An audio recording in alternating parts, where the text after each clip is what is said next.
ગયા વખતે આપણે 25મો અધ્યાય પુરંજનનું ઉપાખ્યાન સંપન્ન કર્યું.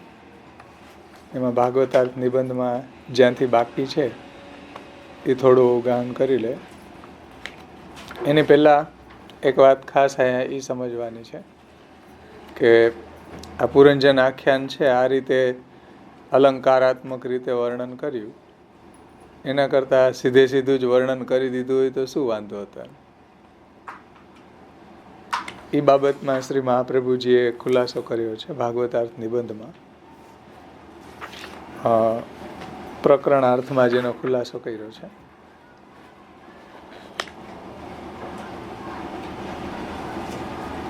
કે સત્સંગ વગેરે સાધનો પ્રાપ્ત થતાં સ્ત્રીને તથા પુરુષને બંનેને મુક્તિ પ્રાપ્ત થાય છે એવું સ્પષ્ટ પ્રકારે કેમ કહ્યું નથી? એટલે સીધું એમ કહી દીધું હોત તો કે આ રીતે જીવ અવિદ્યામાં ફસાય છે અને આ રીતે એને સત્સંગ મળે તો અવિદ્યા એની દૂર થઈ જાય અને મુક્તિ થઈ જાય, એમ એવું સ્પષ્ટ પ્રકારે કેમ કહ્યું નથી? એવી શંકા થાય તો જાણવું કે સ્ત્રી અથવા પુરુષ તરીકે જન્મ થવો વગેરે પ્રકારથી એમ કહેવામાં આવે તો એમાં ચમત્કાર ન હોવાથી માત્ર મનુષ્ય દેહની કથા કહી એવી બુદ્ધિથી ઉપદેશની અવગણના થાય અને જ્ઞાન માર્ગમાં બુદ્ધિનો પ્રવેશ ન થાય.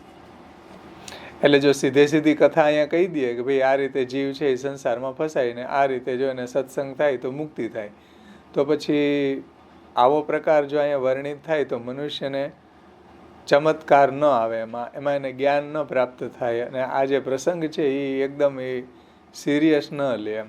એટલે શ્રી મહાપ્રભુજી કહે છે કે જન્મ વગેરે થવો વગેરે પ્રકારથી આ જે કહેવામાં આવે એમને સામાન્ય રીતે, તો પછી ચમત્કાર ન હોવાથી માત્ર મનુષ્ય દેહની કથા કહી એવી બુદ્ધિથી ઉપદેશની અવગણના થાય આ ભાગવતના અને જ્ઞાન માર્ગમાં બુદ્ધિનો પ્રવેશ ન થાય. એટલે બુદ્ધિ છે એનો આવો જ્ઞાન એને પ્રાપ્ત ન થાય, આ પ્રસંગ એને એકદમ સામાન્ય રીતે લે એટલે એમાં કોઈ ચમત્કૃતિ ન આવે અને એને કારણે એમાંથી જે બોધ મળવો જોઈએ એ ન લે.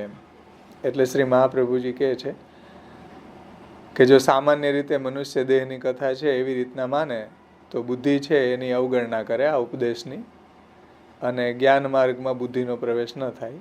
પરંતુ સ્પષ્ટ સમજાય નહીં એવી રીતના કહેવાથી ઉપદેશમાં અનાદર ન થાય. એટલે સ્પષ્ટ સમજાય નહીં એવી રીતે કે આ પુરંજન આખ્યાન ન સમજાય એમ જ કીધું ને કે આ બુદ્ધિ ને એના બધા રૂપક આપ્યા અલગ અલગ ઇન્દ્રિયોના અને મનના અને પછી એના આ બધી ઇન્દ્રિયોને કઈ રીતે એ બીજા દેશમાં જાય છે પુરંજનને, આ બધું જે વર્ણન કર્યું એ સ્પષ્ટ સમજાય નહીં એ રીતે વર્ણન કર્યું. શા માટે? ઉપદેશની અંદર બધાને આદર થાય એટલા માટે. એટલે કહે છે કે સ્પષ્ટ સમજાય નહીં એવી રીતના કહેવાથી ઉપદેશમાં અનાદર ન થાય અને જ્ઞાન માર્ગમાં બુદ્ધિનો પ્રવેશ થાય, તેથી પુરંજનની કથા તેવી રીતના અહીંયા કહેલી છે. એટલે આ પુરંજન ઉપાખ્યાનને આ રીતે અલંકારાત્મક રીતે શ્રી ભાગવતકારે વર્ણિત કર્યું છે. શ્રી મહાપ્રભુજી એનો ખુલાસો કર્યો કે આ રીતે વર્ણન કરવાનું તાત્પર્ય એ છે કે જે પ્રસંગ છે, જે ઉપાખ્યાન છે એની બુદ્ધિનો જ્ઞાન માર્ગમાં બુદ્ધિનો પ્રવેશ થાય, પછી ઉપદેશમાં એને અનાદર ન થાય અને એમાં એને ચમત્કૃતિ આવે અને જે એનું ભાગવતને સમજાવવાનું તાત્પર્ય પણ સમજાય. આવા ઘણા બધા પ્રયોજન અહીંયા શ્રી મહાપ્રભુજીએ સમજાવ્યા છે. એટલે આ રીતે પુરંજન ઉપાખ્યાનનું વર્ણન કર્યું છે. હવે આપણે ગયા વખતે ભાગવતાર્થ નિબંધ જ્યાં અધૂરું હતું ત્યાંથી લઈ ગયા વખતે તો આપણો અધ્યાય પૂરો થયો હતો, 25મો અધ્યાય સંપન્ન થયો. એમાં ભાગવતાર્થ નિબંધ બાકી હતું ત્યાંથી આપણે લઈએ છીએ. મારે પેજ નંબર 243 છે.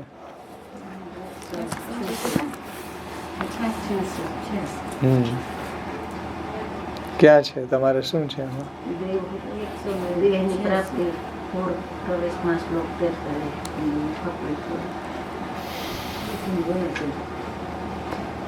હે અહીંથી વર્ણન કર્યું શ્લોક 20 અહીંથી ચાલુ થઈશ ને જીવ અને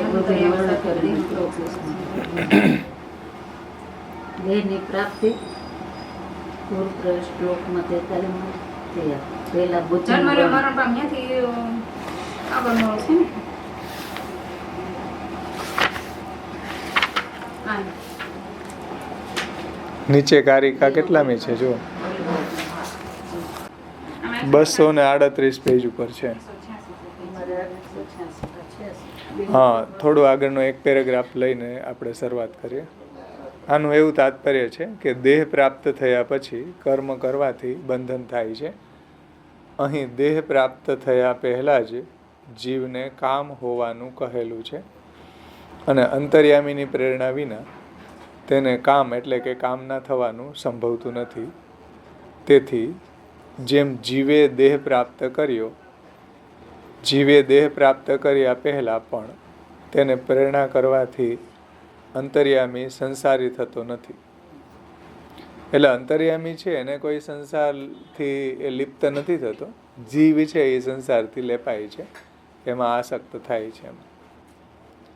તેમ દેહ પ્રાપ્ત કર્યા પછી પણ એટલે અંતર્યામીનું જે કાર્ય છે એની વિવેચના આપણે ગયા વખતે પણ કરી ગયા. ઉપદ્રષ્ટા હનુમંતા ભર્તા ભોગતા મહેશ્વર પરમાત્મા ઇતિ ચાપયુક્તો દેહેસ્મિન પુરુષ પર. તેથી જેમ જીવે દેહ પ્રાપ્ત કર્યા પહેલા પણ તેને પ્રેરણા કરવાથી અંતર્યામી સંસારી થતો નથી. એટલે સંસાર છે જીવને લાગે છે, અંતર્યામીને નથી લાગતો.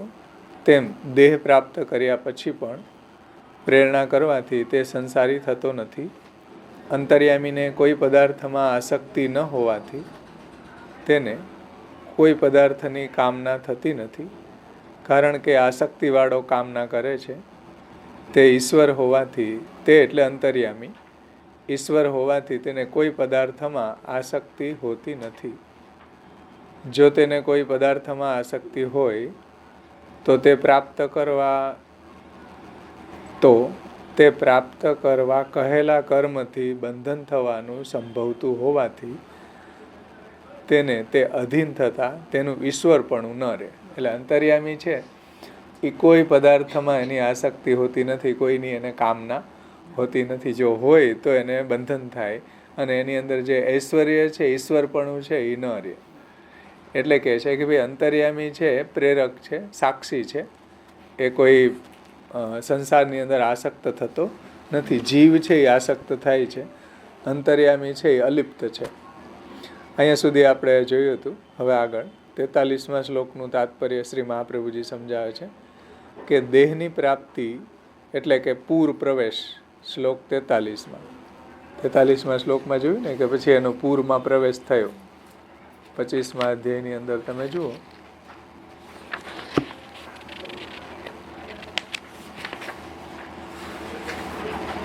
કે નારદજીએ કહ્યું કે હે પ્રાચીન બરહી રાજા, એ પ્રમાણે એ સ્ત્રી પુરુષે એકબીજાની વાતનું સમર્થન કરીને એ પુરીમાં પ્રવેશ કરી 100 વર્ષ સુધી મોજ મજા માણી. એટલે જીવે પુરંજને બુદ્ધિમાં દેહમાં પ્રવેશ કરી અને પછી એને બધા વિષયોને ભોગવ્યા 100 વર્ષ સુધી. 100 વર્ષનું આયુષ્ય હોય છે. તો દેહની પ્રાપ્તિ એટલે કે પૂર પ્રવેશ શ્લોક 43માં થયા પહેલા બુદ્ધિનું વર્ણન કર્યું શ્લોક 20માં. એનું તાત્પર્ય એવું છે કે લિંગ દેહ સાથેનો જીવ સ્થૂલ દેહમાં સુખી થાય છે. એટલે લિંગ દેહ સાથેનો જીવ, જે આપણી અંદર લિંગ દેહ હોય ને, લિંગ દેહ એટલે આપણને જે દેખાય છે એ સ્થૂલ દેહ કે દેહ કહેવાય. જેને સળગાવો એટલે બળી જાય એ સ્થૂલ દેહ કહેવાય. લિંગ દેહ એટલે શું કહેવાય? એની અંદર 5 કર્મેન્દ્રિય, 5 જ્ઞાનેન્દ્રિય, 1 મન, 5 તન્માત્રા, શબ્દ સ્પર્શ રૂપ રસ ગંધ એનો એ બનેલો હોય લિંગ દેહ. નહીં, મન બુદ્ધિ ચિત્ત અહંકાર તો સ્થૂલ છે, એ જડ છે. સૂક્ષ્મ એ સૂક્ષ્મ કહેવાય. સૂક્ષ્મ ઇન્દ્રિયો, સૂક્ષ્મ 10 ઇન્દ્રિયો, પછી શબ્દ સ્પર્શ રૂપ રસ ને ગંધ તન્માત્રા એનાથી બનેલો હોય. એ જીવ સાથે રહે એમ, લિંગ દેહ સાથેનો જીવ. સ્થૂલ દેહમાં સુખી થાય. એટલે આ જે આપણને બોડી દેખાય સ્થૂલ દેહમાં પ્રવેશ કરે ત્યારે એ એક્ટિવ થાય, મતલબ બધી ઇન્દ્રિયો છે એ કામ કરે, બધી ઇન્દ્રિયોથી ભોગવી શકે. એની પહેલાં એકલો જીવ લિંગ દેહ કાંઈ ન કરી શકે. એને સૂક્ષ્મ દેહ પણ કહેવાય. લિંગ દેહ કયો કે સૂક્ષ્મ દેહ કયો, બે એક જ છે. સ્થૂલ દેહ એટલે ભૌતિક દેહ, પંચમહાભૂતથી બનેલો દેખાય છે આપણને, એ સ્થૂલ દેહ કહેવાય. તેથી હા, દેહ આ સ્થૂલ દેહ બળી જાય, સૂક્ષ્મ દેહ ન બળે, એ એની સાથે ત્યાં એના ભેગો જેવી એની વાસના હોય, સદાસદ વાસના, એને ભેગો લેતો જાય. અને એ પછી જ્યારે બીજો જન્મ થાય ત્યાં પાછી એક્ટિવ થઈ જાય, પાછું બધી વાસના જેવી હોય એવી ત્યાં પ્રગટ થઈ જાય એમ. એટલે લિંગદેહ છે એ બળે ને પછી એની મુક્તિ થાય. લિંગદેહ જે છે એ જીવ ભાવ દૂર થાય પછી મુક્તિ થાય, પણ એ બધું ભક્તિથી થાય કાં જ્ઞાનથી થાય, એ બધું આગળ આવશે. અત્યારે તો જીવ કેવી રીતના ફસાય છે સંસારમાં એ બતાવી રહ્યા છે. અધ્યાસ અવિદ્યાથી થતો હોવાથી, એટલે અવિદ્યા છે પંચપર્વા અવિદ્યા, દેહાધ્યાસ, ઇન્દ્રિયાધ્યાસ, પ્રાણાધ્યાસ, અંતઃકરણાધ્યાસ અને સ્વરૂપ વિસ્મૃતિ, એ 5 પ્રકારની અવિદ્યા કહેવાય. અને અવિદ્યા છે એનાથી અધ્યાસ થાય આપણને. બુદ્ધિ, પ્રાણ અને ઇન્દ્રિયો પણ અવિદ્યાથી ઉત્પન્ન થતા હશે એવી માન્યતા ખોટી છે. એટલે તો પછી કોઈ એમ કે બુદ્ધિ ને પ્રાણ ને ઇન્દ્રિયો ને એ બધાય માયાથી ઉત્પન્ન થતા હશે, અવિદ્યાથી ઉત્પન્ન થતા હશે, એવી કોઈ કહેતું હોય તો એ માન્યતા ખોટી છે. કારણ કે બુદ્ધિ, પ્રાણ અને ઇન્દ્રિયો ભગવાને બનાવેલા છે. આ બુદ્ધિ, પ્રાણ અને ઇન્દ્રિયો કોઈ મિથ્યા નથી. સાંકર મતવાળાઓ છે એ તો એ બધું મિથ્યા જ માને છે. એટલે અહીંયા એનું ખંડન કરે છે કે નહીં, બુદ્ધિ, પ્રાણ અને અવિદ્યા છે એ બુદ્ધિ, પ્રાણ અને મન એ અવિદ્યાથી કલ્પિત નથી, પણ ભગવત રૂપ છે, ભગવાને બનાવેલા છે. ધ્યાનથી સમજો આ વાત. બીજા લોકો છે એને અવિદ્યાથી કલ્પિત માને છે. આપણે ત્યાં આપણું વેદ, આપણું ગીતા, ભાગવત એને અવિદ્યાથી કલ્પિત માનતા નથી, ભગવાને બનાવેલા છે, અવિદ્યાથી થતા નથી. સાંકર મતવાળા અવિદ્યાથી થયું આ બધું એમ માને છે, આ બધું માયિક છે, માયાથી ઉત્પન્ન થયું. આપણે એવું માનતા નથી, આપણે એને ભગવદ રૂપ માનીએ છીએ. આ દેહ છે એ ભલે જળ છે, પણ જળ એ ભગવાનનું સચ્ચિદાનંદમાંથી, સદંશમાંથી બન્યું બધું.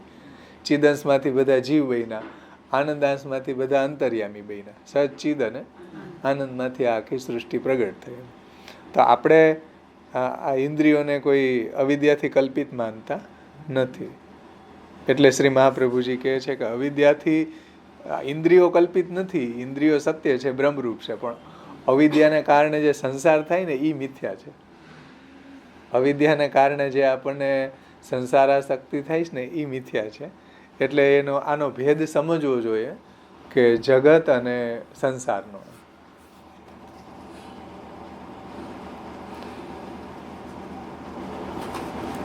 એટલે બુદ્ધિ, પ્રાણ, ઇન્દ્રિયો એ અવિદ્યાથી કલ્પિત નથી.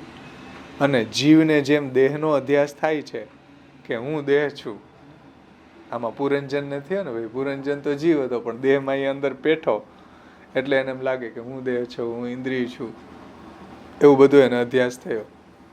હું દેહ છું એવી જેમ તેની માન્યતા થાય છે, તેમ તેને બુદ્ધિ, પ્રાણ અને ઇન્દ્રિયોના સમૂહ એટલે કે લિંગ દેહનો પણ અધ્યાસ થઈ જાય છે. એટલે જીવ છે એને આવી રીતના લિંગ દેહનો પણ અધ્યાસ થઈ જાય છે. હું દેહ છું એવી ભ્રાંતિ પણ એને થઈ જાય છે. શ્લોક 43માં શ્લોક સુધીનું આવું તાત્પર્ય છે. એટલે અહીંયા સુધી 43માં શ્લોક સુધીનું આ તાત્પર્ય શ્રી મહાપ્રભુજીએ સમજાવ્યું કે ભાઈ પુરંજન રાજા છે એ જીવ છે એ દેહની અંદર એના સંસર્ગમાં આવતો, એમાં એ બધા ભોગોને ભોગવવા માટે એની અંદર એને પ્રવેશ કર્યો છે. એટલે અને એને કારણે જે એને હું દેહ છું એવી જે ભ્રાંતિ થઈ ગઈ એ સંસાર છે. હકીકતમાં ઇન્દ્રિયો કોઈ મિથ્યા, કોઈ માયિક, અવિદ્યા કલ્પિત નથી, બ્રહ્માત્મક છે, ભગવદ રૂપ છે.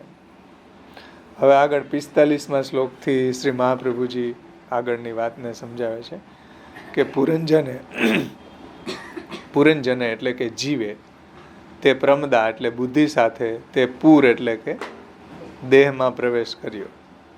એટલે તેને દેહ જ આત્મા છે એવી દેહાત્મ બુદ્ધિ થઈ ગઈ. આ જીવને પોતાનું સ્વરૂપ ભૂલી જવાના કારણે દેહને જ આત્મા માની બેઠો કે આ જ હું છું, આ હાથ હું છું, પગ હું છું.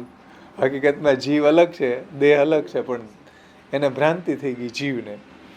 અવિદ્યાને કારણે, સ્વરૂપ ભૂલી જવાને કારણે શ્રી મહાપ્રભુજી સમજાવે છે કે પૂરંજને જીવે બુદ્ધિ સાથે તે પૂર એટલે કે દેહમાં પ્રવેશ કર્યો. એટલે એને દેહ જ આત્મા છે, દેહાત્મ બુદ્ધિ, એવી દેહાત્મ બુદ્ધિ થઈ ગઈ. આવી બુદ્ધિ અવિદ્યાના 5 ભાગ પૈકીનો એક ભાગ છે, જેને આપણે દેહાધ્યાસ કહીએ છીએ. દેહાત્મ બુદ્ધિનો મતલબ થાય દેહાધ્યાસ. આ દેહ હું છું એવું જીવને લાગવા માંડ્યું. આ દેહ કોણ? તો કે આ હું. હકીકતમાં જીવ અલગ છે, દેહ અલગ છે, પણ જીવ છે એ દેહની અંદર પ્રવેશ કર્યો એને કારણે એને એવી ભ્રાંતિ થઈ ગઈ કે આ દેહ હું છું.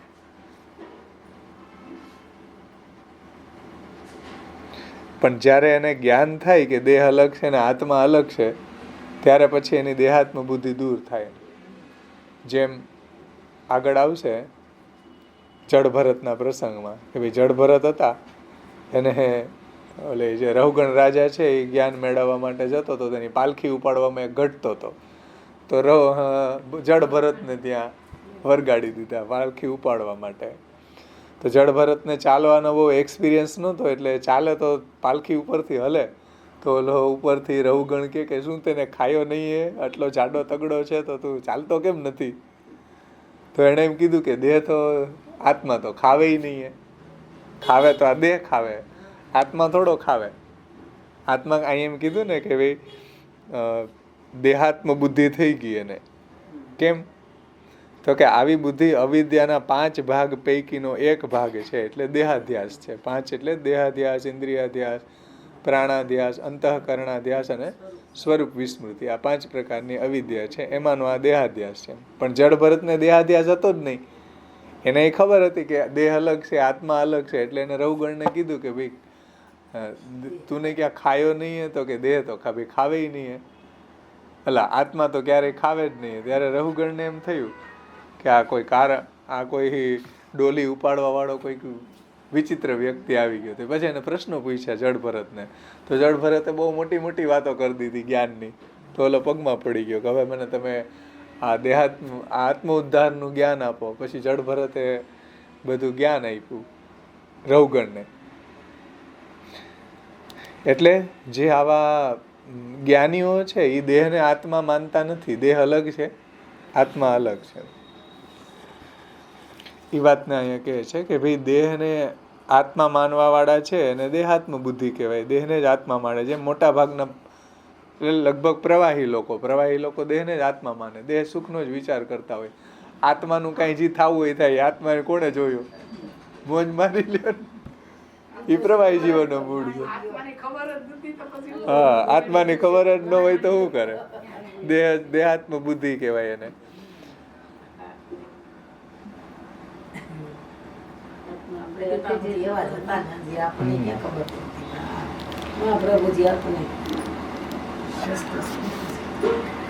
એટલે 4 વાક ને એ બધા અત્યારના વાદો છે એ એવા જ છે કે દેહને જ આત્મા માનીને ભોગવવાના. યાવત જીવમ સુખમ જીવેત, જ્યાં સુધી જુઓ ત્યાં સુધી સુખેથી જીવો. ઋણમ કૃત્વા ધૃતમ પીવેત, ભસ્મીભૂતસ્ય દેહસ્ય પુનરાગમન કુતો. પછી ઘી પીઓ અને ભોગવો, પછી કરજ કરી લ્યો, પૈસા માગી લ્યો, પછી આ મોજ મારી લ્યો, પછી ભસ્મીભૂત દેહ થઈ ગયો, પછી કોણ લેવા આવવાનું? ભસ્મીભૂતસ્ય દેહસ્ય પુનરાગમન કુતો. પુનરાગમન જેવું તો કાંઈ છે નહીં. દેહને જ મોજ મારો, એવી જે 4 વાકવાદની વૃત્તિ છે. આપણું શાસ્ત્ર, આપણા ગીતા, ભાગવત, પુરાણ એમ નથી કહેતા. એમ કે ભલે કરજ કર્યું પણ ચૂકવવા તો આવવું જ પડે બેટા. એ જે કંઈ બી કરજ કર્યું 1 રૂપિયાનું, એ પાછું ચૂકવવા અહીંયા આવવું પડે. એ તો 4 વાકનો મત એવો છે કે ભસ્મીભૂતસ્ય દેહસ્ય પુનરાગમન કરતો. પુનરાગમન જેવું કાંઈ છે નહીં. દેહ ભસ્મીભૂત થઈ ગયો, વાત પૂરી. તમે મોક્ષ એટલે હું ભોગવી લ્યો, બસ અહીં ભૂતલ ઉપર આવ્યા તો આવી જે વૃત્તિ છે એ પ્રાવાહિકી વૃત્તિ છે. પણ હકીકતમાં આપણું શાસ્ત્રનું એને જ્ઞાન નથી, એ પોતાના સ્વરૂપને ભૂલી ગયા છે એટલા માટે એવું કહે છે. પણ શાસ્ત્ર એમ કહે છે કે નહીં, એમ જે કર્યું છે એનું બધું એનો પાછો અહીંયા એને બધી જ ભોગવ્યા છે ઋણ કરીને, તો એ પાછો પુનર્જન્મ છે, આત્મા છે, આત્મા પાછો આત્મા તો એની જેટલી બી સદઅસદ વાસનાઓ અહીંયા ડેવલપ ભેગી કરી એ બધું ભેગું લઈને જશે, એવું ફલ ભોગવવું પડે. જેવા એના કર્મો છે એ પ્રમાણે એને ફલ ભોગવવું પડશે. એટલા અહીંયા કહે છે કે જે લોકો છે દેહાત્મ બુદ્ધિવાળા છે એને આવી બુદ્ધિ અવિદ્યાના 5 ભાગ પૈકીનો એક ભાગ એટલે દેહાધ્યાસ કહેવામાં આવે છે. કામવાળા જીવને અવિદ્યાનો સંબંધ થાય તે યોગ્ય જ છે. એટલે જે કામના વાળો જીવ છે એને અવિદ્યાનો સંબંધ થાય એ તો યોગ્ય જ છે. પૂરને 7 દરવાજા ઉપરના ભાગમાં હોવાનું કહ્યું શ્લોક 45માં. હવે એને સમજાવે છે 45મો શ્લોકમાં. જુઓ, પૂરને 7 દરવાજા ઉપર હોવાનું કહ્યું. ત્યાંથી રાજા જાતો ને બધાય, એ કયા કયા? જો, પુરંજન રાજાની કીર્તિ ઠેક ઠેકાણે ગવાતી હતી. 45માં 44માં આમાં સાથે આપ્યો છે. એમાં જો, નગરીમાં 7 દરવાજા ઉપર અને 2 નીચે હતા. એ નગરનો જે કોઈ રાજા થતો તેને જુદા જુદા દેશમાં જવા માટે દરવાજા બનાવવામાં આવ્યા હતા. હે રાજા, 5 દરવાજા પૂર્વ તરફ, 1 દક્ષિણ તરફ, 1 ઉત્તર તરફ અને 2 પશ્ચિમ તરફ હતા. તેનો ખરો માલિક કોણ છે એ બરાબર જાણવામાં આવતો ન હતો. આનું વ્યાખ્યાન શ્રી મહાપ્રભુ હવે સમજાવે છે અહીંયા.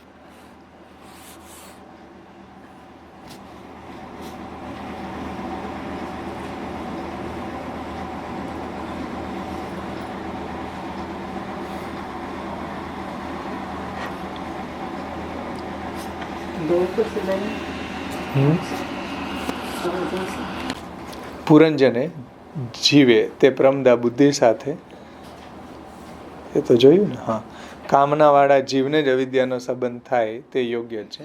પૂરને 7 દરવાજા ઉપરના ભાગમાં હોવાનું કહ્યું શ્લોક 45માં.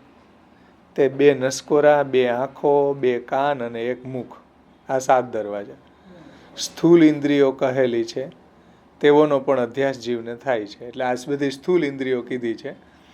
2 નસકોરા, 2 આંખો, 2 કાન અને 1 મુખ, એક જ્ઞાનેન્દ્રિય અને કર્મેન્દ્રિય, આ બધી સ્થૂલ ઇન્દ્રિયો બતાવી છે અને એમનો પણ અધ્યાસ જીવને થાય છે. મતલબ પ્રાણાધ્યાસ, અંતઃકરણાધ્યાસ, સ્વરૂપ વિસ્મૃતિ, ઇન્દ્રિયાધ્યાસ, એ બધાય થાય. દેહાધ્યાસ ઉપર આપી દીધો, એ સિવાયના અહીંયા સમજી લેવાના. દેહાધ્યાસ, ઇન્દ્રિયાધ્યાસ, પ્રાણાધ્યાસ, અંતઃકરણાધ્યાસ અને સ્વરૂપ વિસ્મૃતિ, એ બધાય સમજી લેવાના. એમ પુરુષ હે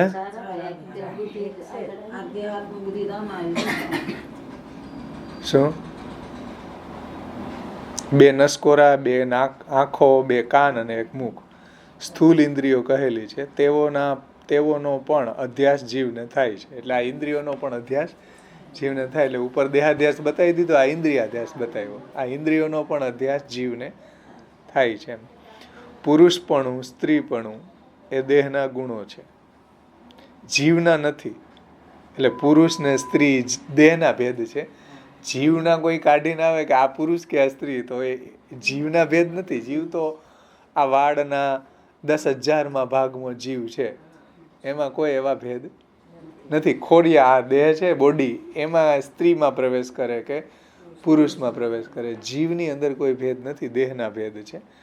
પુરુષપણું અને સ્ત્રીપણું દેહના ગુણો છે, જીવના નથી. અહીં જીવને દેહની પ્રાપ્તિ થયા પહેલા તે પુરુષ અથવા સ્ત્રી હોવાનું કેમ કહેલું છે? આવી કોઈ શંકા ઉઠાવે કે તો પહેલા તમે અહીંયા તો પુરુષ કે સ્ત્રી હોવાનું કેમ કીધું? કારણ કે આ બધું તો એ જ્યારે દેહમાં પ્રવેશ કરે ત્યારે ડિસાઈડ થાય ને, સ્ત્રી કે પુરુષ. હકીકતમાં જીવના આવા કોઈ ભેદ નથી. જીવ તો સમાન જ છે બધાના. સમાન મતલબ અણુ માત્ર છે, એમાં કોઈ આવો ભેદ નથી સ્ત્રી પુરુષનો. એ તો બોડીની અંદર આવે છે, દેહમાં આવે પછી એના આવા ભેદો થાય છે. તો એ બાબતમાં એક શંકા ઉઠાવી કે જીવને દેહની પ્રાપ્તિ થયા પહેલા તે પુરુષ અથવા સ્ત્રી હોવાનું કેમ કહ્યું છે દેહ પ્રાપ્ત થયા પહેલા પણ? એવો પ્રશ્ન થાય તો જાણવું કે જીવ સ્વતંત્ર હોય તેને પુરુષ કહેલો છે. એટલે જીવ છે એ સ્વતંત્ર હોવાને કારણે એને પુરુષ શબ્દથી અહીંયા કહ્યું છે. શ્રુતિ ભાગવત વગેરે શાસ્ત્રને અધીન રહ્યા વિના દેહ વગેરેમાં જીવ રમણ કરતો હોવાથી તેને પુરુષ કહેલો છે. હવે પુરુષ અને સ્ત્રી અહીંયા કોઈક પારિભાષિક અર્થમાં વપરાણા છે, બોડીના એંગલથી વપરાણા નથી. કે જેને કાંઈ ન નડે, કોઈ શાસ્ત્રની આજ્ઞા ન નડે, એ બધા એને પુરુષ દેહ કહેવાય. અને જે શાસ્ત્રની આજ્ઞા પ્રમાણે જીવે, ભગવાનની ભક્તિ કરે, એ સ્ત્રી દેહ કહેવાય. એટલે એ એંગલથી અહીંયા સ્ત્રી અને પુરુષનો કોન્ટેક્ટ સમજાવ્યો છે. બોડીનો એટલે દેહનો સંદર્ભ ત્યાં નથી, શ્રી મહાપ્રભુજી કહે છે. જો કે જીવ સ્વતંત્ર હોય એટલે એને કાંઈ લાગુ જ ન પડે, મન ફાવે એમ કરે. સ્વતંત્ર હોય તેને પુરુષ કહેલો છે શ્રુતિમાં. પુરુષ કયા એંગલથી? તો કે શ્રુતિ ભાગવત વગેરે શાસ્ત્રને અધીન રહ્યા વિના દેહ વગેરેમાં જીવ રમણ કરતો હોવાથી તેને પુરુષ કહેલો છે. એટલે શ્રુતિ, ભાગવત, ગીતા, વેદ આ બધા શાસ્ત્રોની આજ્ઞા કે ડિસિપ્લિન એને એ પ્રમાણે ન ચાલે, એટલે એ સ્વચ્છંદ આચરણ કરે, એ પુરુષ કહેલો છે. અને જે શ્રુતિ વગેરેને અધીન રહે તેને સ્ત્રી કહેલું છે. અને જે શાસ્ત્ર પ્રમાણે, શ્રુતિ પ્રમાણે, ભાગવતમાં કહ્યા પ્રમાણે, ગીતાજીમાં બતાવેલી આજ્ઞાનું પાલન કરે, એ પ્રમાણે જીવન જીવે તો એને સ્ત્રી કહેવાય. એ એંગલથી ત્યાં સ્ત્રી અને પુરુષનો વ્યાખ્યાન કર્યું છે, કોઈ બોડીના એંગલથી નથી કર્યું. તો શ્રુતિ વગેરે એટલે શ્રુતિ, ગીતા, ભાગવત, બ્રહ્મસૂત્ર વગેરે શાસ્ત્ર એને અધીન રહે તેને સ્ત્રી કહેલી છે. તેથી જ પાછળ સ્ત્રી જીવને ભક્તિ પ્રાપ્ત થયાનું કહેશે. એટલે આમાં જ આ ઉપાખ્યાનમાં છેલ્લે આવો જે સ્ત્રી જીવ હોય, સ્ત્રી જીવ એટલે જે શાસ્ત્રને અધીન હોય, સ્ત્રી જેમ બીજાને અધીન હોય ને એમ સ્ત્રી જીવ એટલે જે શાસ્ત્રને અધીન થઈને રહે, શાસ્ત્રની આજ્ઞા પ્રમાણે રહે, એ સ્ત્રી જીવ કહેવાય. એને જ ભક્તિ થાય. ઓલો જે ઉપર કીધો પુરુષ જીવ, એને ભક્તિ ન થાય, એને શ્રુતિ, ભાગવત વગેરે શાસ્ત્રની એને કાંઈ લેવા દેવા ન હોય. એટલે મોટા ભાગના પ્રવાહી જીવો હોય તો એને આવું કાંઈ લાગુ ન પડે. હા, પુરુષ દેહ કહેવાય. અને જે શાસ્ત્રની આજ્ઞા પ્રમાણે જીવે અને ભગવાનની ભક્તિ કરે,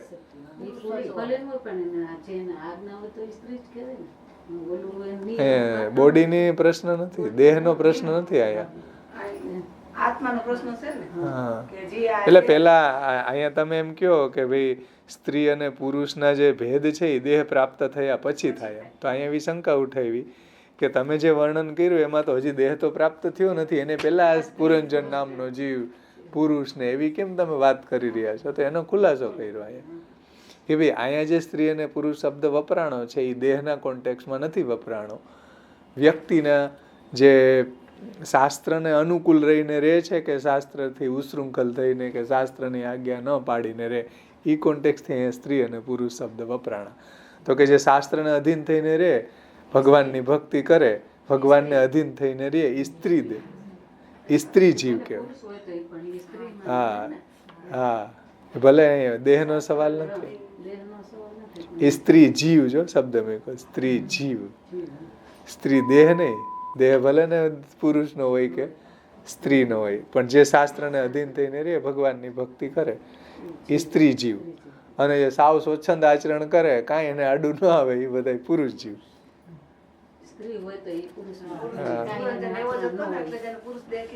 હા, કહેવાનું તાત્પર્ય એ છે કે જે પ્રવાહી જીવો હોય એને આ પંચપર્વ અવિદ્યા કોઈ બંધન થોડું છે.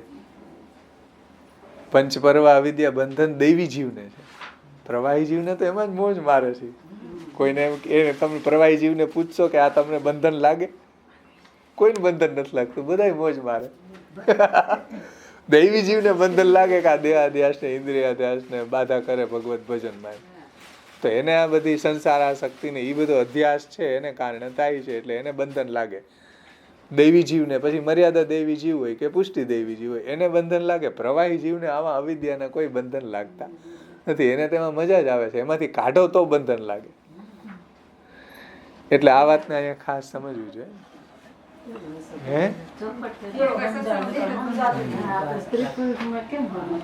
એટલે અહીંયા કોઈ બોડીનો પ્રશ્ન નથી, શાસ્ત્રને અધીન થઈને રહે તો એ સ્ત્રી કહેવાય, કારણ કે સ્ત્રીનો ધર્મ અધીન થવું ને રહેવું એમ. તો શ્રુતિ, ગીતા, ભાગવત વગેરે પ્રમાણે આજ્ઞા પ્રમાણે રહે તો એ સ્ત્રી જીવ કહેવાય. અને કાંઈ શાસ્ત્ર બાસ્ત્ર આડું ન આવે એ બધા પુરુષ જીવ કહેવાય.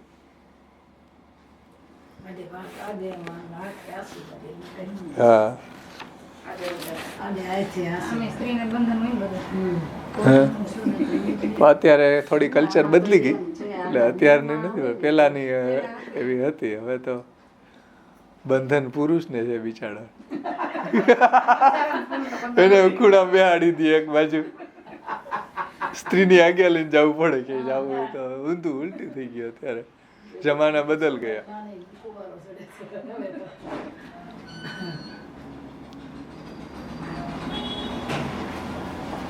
હા, કાલે જ અમારી વાત થઈ ને ગોપી ગીતના ક્લાસમાં કે સ્ત્રીઓ છે એને સાસુને એમ વિનંતી ન કરે કે મારે વાં જાવું, કાલે વાં જવાનું છે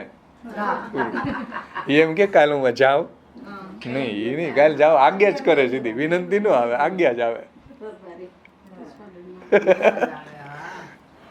હવે વિનંતીની વાત ગઈ.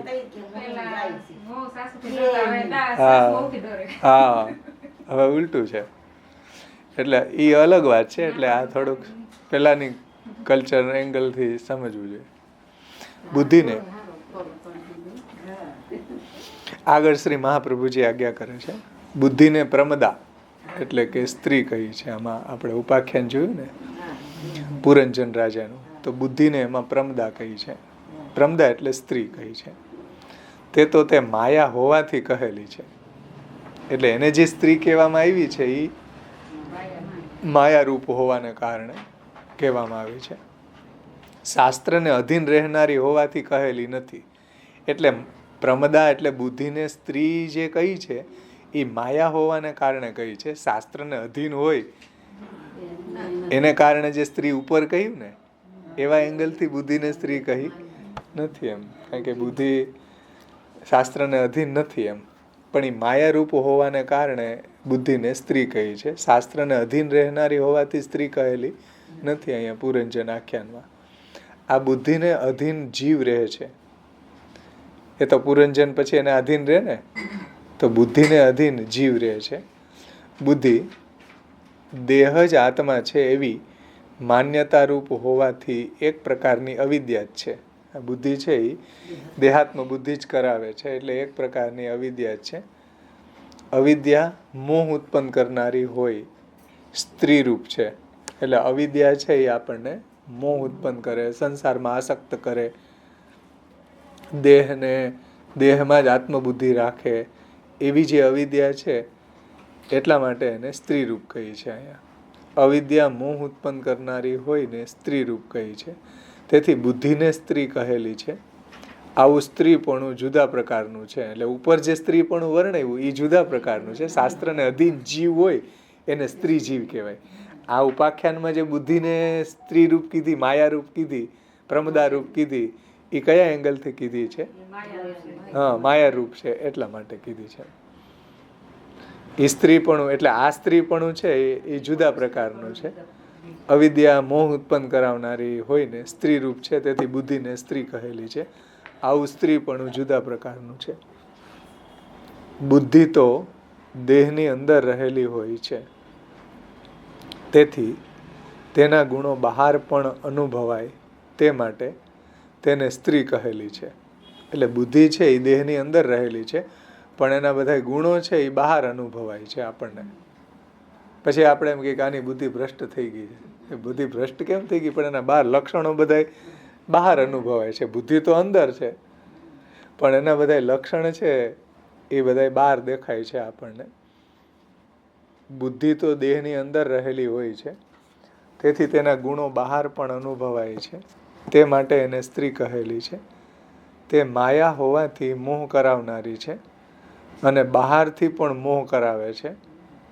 એટલે માયારૂપ છે એ બુદ્ધિ પ્રમદા અને મોહ કરાવનારી છે, અને બહારથી મોહ ઉત્પન્ન કરે છે, અને તેનાથી મોહ પામેલો તેને અનુસરે છે. એનાથી મોહ પામેલો જીવ પુરંજન પછી એને અનુસરે. એ જેમ કે એમ કરે, બુદ્ધિ કે એમ કરે. મોહ પામેલો જે આ જીવ છે એને અનુસરે એમ જણાવવા તેને સ્ત્રી કહેલી છે. એટલા માટે જ એને અહીંયા સ્ત્રી રૂપ કીધી છે. પુરંજન છે, જીવ છે, એની આજ્ઞા પ્રમાણે વર્તે, એનાથી મોહ પામેલો છે એટલા માટે. તેથી જ પુરંજન આ પ્રમદાની ઈચ્છા પ્રમાણે વર્તતો, એટલા માટે જ પુરંજન એટલે જીવ, આ પ્રમદા એટલે બુદ્ધિની ઈચ્છા પ્રમાણે કરતો, અને તે જેમ કરતી તેમ કરતો એમ કહેલું છે. જુઓ 56 થી 62 56 થી 62 જોયું ને આપણે કે ઓલો ઊભી રહ્યો તો આ ઊભો રહે, હા પીતી તો પીતો, એ બધું એનું જ અનુકરણ કર્યું ને. દોડતી તો દોડતો, ઊભી રહેતી તો ઊભો રહેતો, સૂતી તો એના ભેગો સૂઈ જતો, બેસતી તો બેસતો, ક્યારેક સાંભળતી તો સાંભળતો, જ્યારે જોતી તો જોતો, સૂંઘતી તો સૂંઘતો, કોઈ ચીજનો સ્પર્શ કરતી તો સ્પર્શ કરતો. આનો મતલબ શું મહાપ્રભુજી સમજાવે છે કે જીવ બુદ્ધિને વશ થઈ ગયો છે. આ એનું તાત્પર્ય મહાપ્રભુજી અહીં સમજાવ્યું કે આવું અહીં વર્ણનનું તાત્પર્ય એ છે કે જીવ છે મોહ પામેલો, બુદ્ધિમાં પ્રમદામાં મોહ પામેલો હોવાથી આ રીતે એને વશ થઈ ગયો, એ સમજવાનું છે. વર્ણન અહીં એવું આવે કહો હું બુદ્ધિ દોડતી છે, આ એની પાછળ પાછળ દોડતો હોય છે કે ઓલી જેમ ઘરવાળી ચા પીવે, 2 રકાબી બનાવે તો 2 એકાઈ પીવે.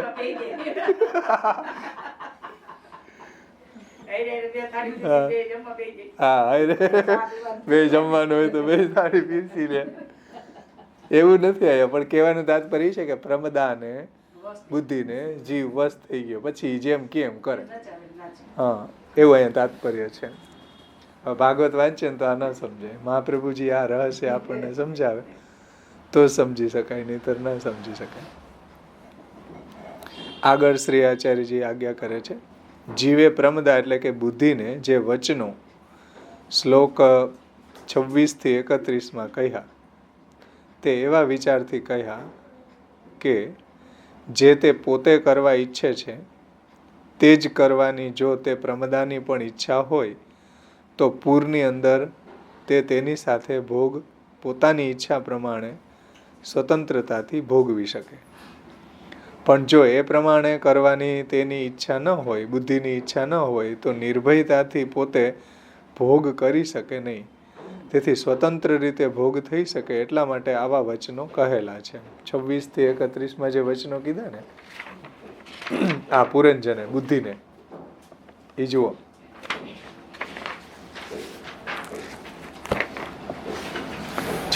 શ્લોકમાં કીધું કે હે કમલ દલ નયની, તું કોણ છે, કોની છે, અહીં ક્યાંથી આવી છે? હે સતી, આ નગરી પાસેના બગીચામાં તું શું કરવા માગે છે એ મને કહે. પછી એનું સૌંદર્યનું વર્ણન કર્યું, એની પ્રશંસા કરી. પછી તારા ભેગા બધા છે એ કોણ છે વગેરે વગેરે. પછી આગળ જુઓ કે પરંતુ આ તારા કટાક્ષે મારા મનને બેકાબુ બનાવી દીધું છે.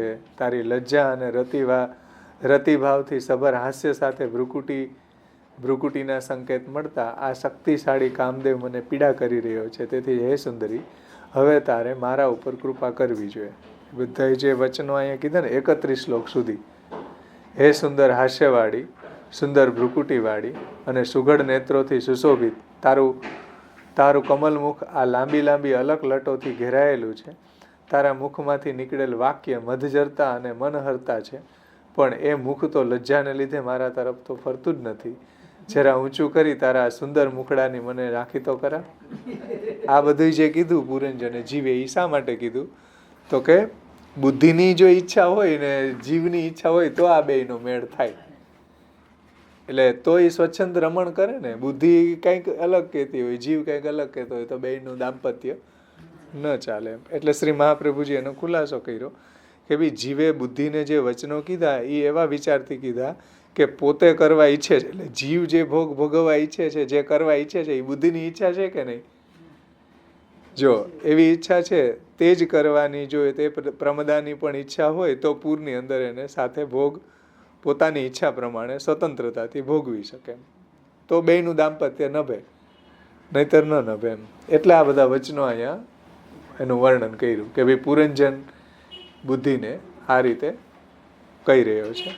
એનું તાત્પર્ય શ્રી મહાપ્રભુજી એ રીતે સમજાવે છે કે જીવ આ રીતે કહે છે એનું કારણ એ છે કે પૂરની અંદર એની સાથે ભોગ જીવ છે એ પોતાની ઈચ્છા પ્રમાણે સ્વતંત્રતાથી ભોગવી શકે. જો બુદ્ધિની એવી ઈચ્છા હોય તો, બુદ્ધિની ઈચ્છા એવી ન હોય તો જીવ કેવી રીતના ભોગ ભોગવી શકે? તો ન થઈ શકે.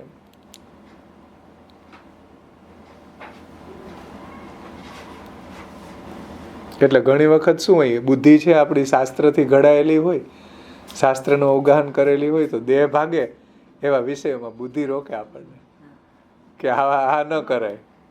બુદ્ધિ જો આપણી સાત્વિક હોય, સાત્વિક અવસ્થામાં હોય, શાસ્ત્રથી બુદ્ધિ જો એવી સાત્વિક બની હોય, જ્ઞાનવાળી બની હોય, તો દેહ ભલે ભાગ જવાની ઈચ્છા કરતું હોય, બુદ્ધિ ના પાડે.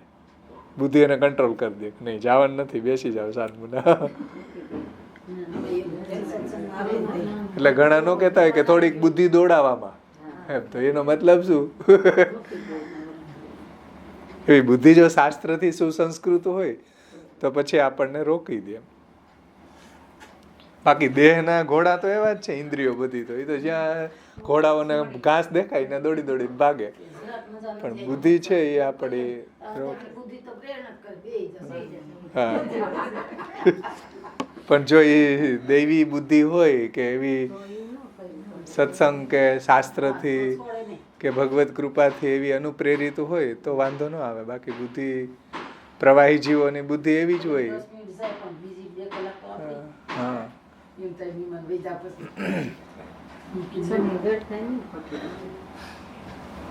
એટલે ખાસ અહીંયા વાત આ સમજો કે પુરંજનને એની બુદ્ધિનો બેયના વિચાર સરખા છે, બેયને જામશે દાંપત્ય જીવનમાં. એટલે અહીં કીધું સ્વતંત્રતાથી ભોગ કરી શકે, એટલા માટે પુરંજન રાજાએ આ બધું બુદ્ધિને કહે છે, વર્ણન કરે છે.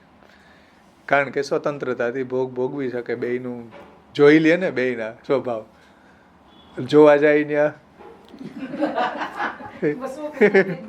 બધું પૂછી લે ને, એકાંતમાં મળવાનું હોય તે કે આ રીતે ભાઈ અમારું જીવન છે, બોલો ફાવશે તમને?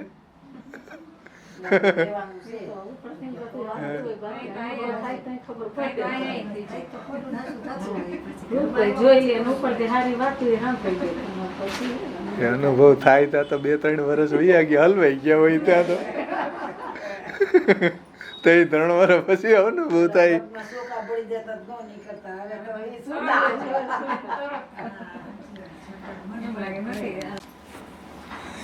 જીવે હજી સુધી પૂરમાં પ્રવેશ કરેલ ન હોવાથી તાળવું, મુખ વગેરેની ક્રિયા તેનાથી થઈ ન શકે. છતાં તે તાળવું વગેરે ઇન્દ્રિયો દેવરૂપ હોવાથી ઉચ્ચાર થઈ શકે. કારણ કે કારણના સ્વરૂપમાં તાળવું વગેરે તેમાં હોય છે.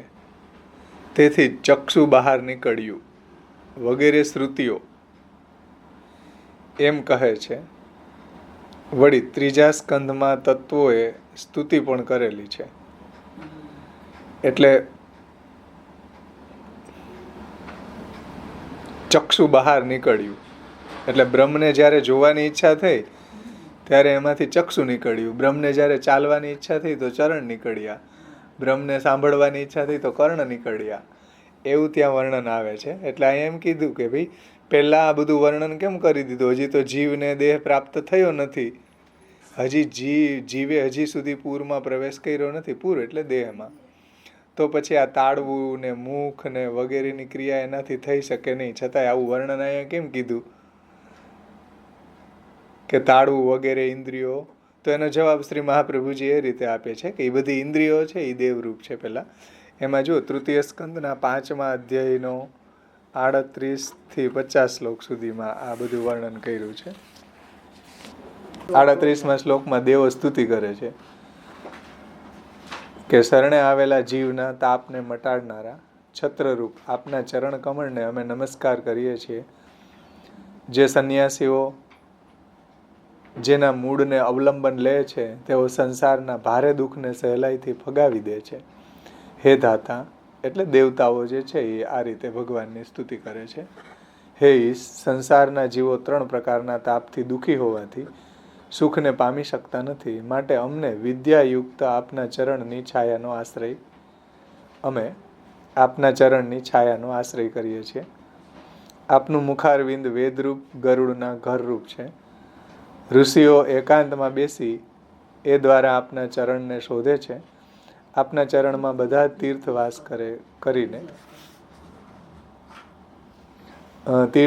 કરીને રહેલા છે. પાપનો નાશ કરનાર ગંગાનું જલ જે આપના ચરણ રૂપ છે તેને અમે શરણે છીએ. પછી એ રીતે આખી બધી સ્તુતિ અહીંથી દેવતાઓએ કરી છે ભગવાનની.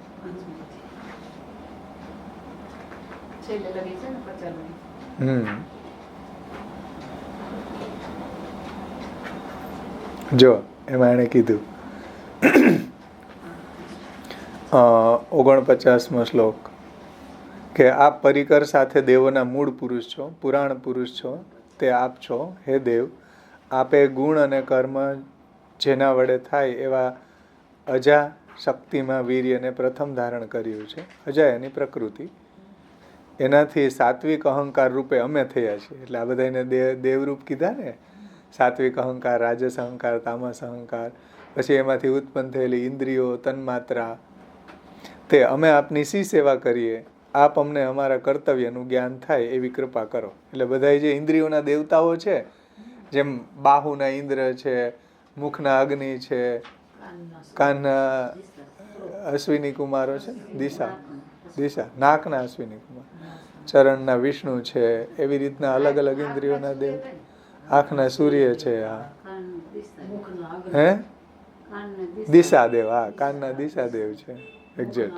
તો એ બધા દેવતાઓએ ભગવાનને સ્તુતિ કરી કે અમે આ રીતે આપની શું આજ્ઞા છે અમને. એટલે અહીંયા એ જ વાતનું અનુસંધાન મળે છે કે ચક્ષુ બહાર નીકળ્યું વગેરે શ્રુતિઓ એમ કહે છે.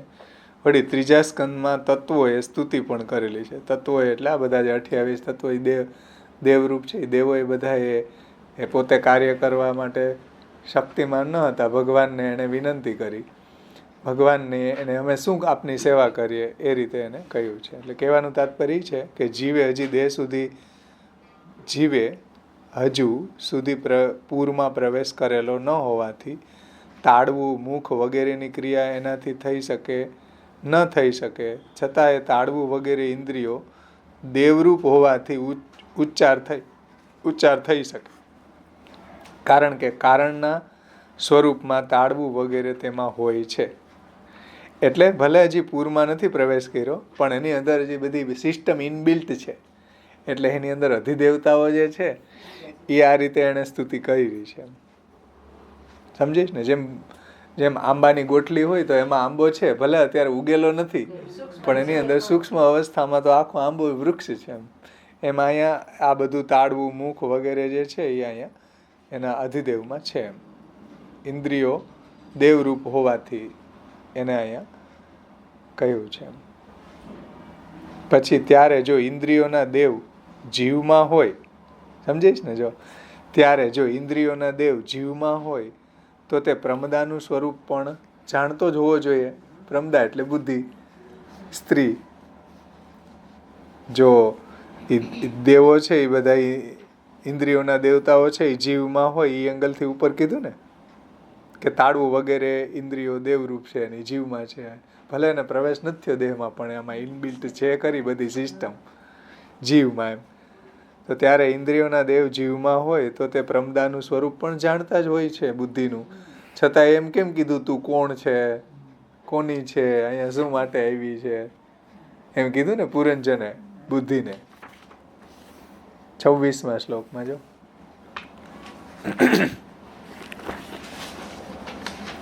25મા અધ્યાયનું.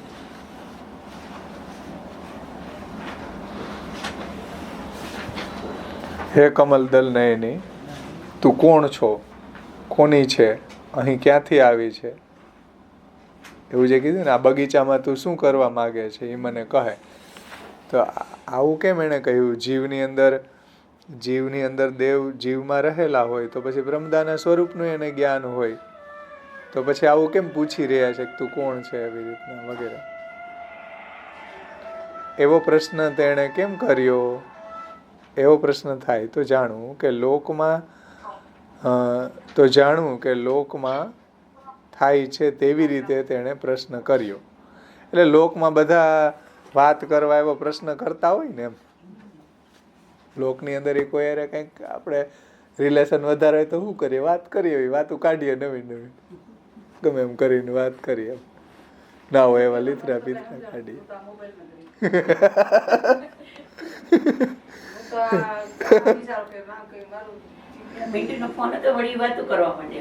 એટલે અહીંયા કહેવાનું તાત્પર્ય સમજો કે ભાઈ ઇન્દ્રિયોના દેવ જીવમાં રહેતા હોય તો પછી એને પ્રમદાના સ્વરૂપનું જ્ઞાન હોવું જ જોઈએ ને. છતાંય તું કોણ છે ને એવું કેમ પૂછ્યું અહીંયા? પ્રમદાના સ્વરૂપનું જ્ઞાન જીવને જો હોય, કારણ કે દેવતાઓ એની અંદર રહેલા છે, ઇન્દ્રિયોના દેવતા છે એ જીવમાં રહેલા છે, તો જે પ્રમદા બુદ્ધિ છે એનું જ્ઞાન જીવને હોય જ. તો પછી અહીંયા બુદ્ધિને એવા પ્રશ્ન કેમ પુરંજને જીવે પૂછ્યા કે તું કોણ છે ને કોની છે ને અહીંયા શું કરવા આવી છે? એવો પ્રશ્ન થાય તો એવો પ્રશ્ન તેણે કેમ કર્યા? એવો પ્રશ્ન થાય તો જાણવું કે લોકમાં થાય છે એ રીતે તેણે પ્રશ્ન કર્યા. લોકની અંદર આવું જોવા મળે છે એમ. ભલે ખબર હોય તોય પૂછતા હોય. ખબર બધી હોય, બાયોડેટા જોઈએ જ લીધું હોય, તપાસ પહેલા જ કરી લીધી હોય, તોય ભેગા થઈ કંઈક તો વાત કરવી ને, પૂછે, બધું જાણી જ લીધું હોય. એટલે લોકમાં થાય છે એવી રીતના એણે પ્રશ્ન કર્યા.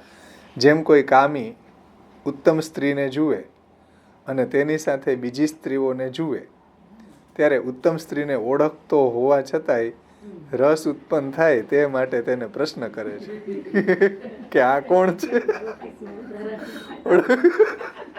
ઓળખતો હોય, બધું હોય, પણ ઓલી બધી હોય ભેગી, આ કોણ આવ્યું? હમણાં જ્યાં પ્રસાદ લેવામાં નતું, પેલા કપડાં બદલાવીને આવ્યો તો કીધું આવ્યું કોણ? તો ખબર જ છે કે આ ફલાણા બેન છે, પણ કપડાં બદલી જાય તો કેવું પડે આપણે કે આ કોણ આવ્યું? એટલે લોકની અંદર આવું જોવા મળે આપણને. તો ઉત્તમ સ્ત્રીને ઓળખતો હોય એટલે રસ ઉત્પન્ન કરવા માટે આવું પૂછે છે મજાકમાં, કે રસ નિષ્પત્તિ થાય એટલે. કે ઉત્તમ સ્ત્રીને ઓળખતો હોવા છતાંય રસ ઉત્પન્ન થાય તે માટે તેને પ્રશ્ન કરે છે.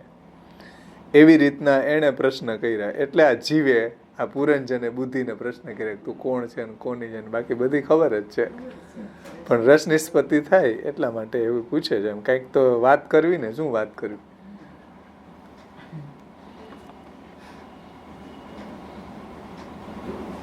એટલે સગાઈ થઈ ગયા પછી આ લોકો વાતો કરતા હોય, એ ગધેડાનું દામ આવે, બીજું વાતું હોય કઈ આજુ હોય જ નહીં. એમાં હોય કઈ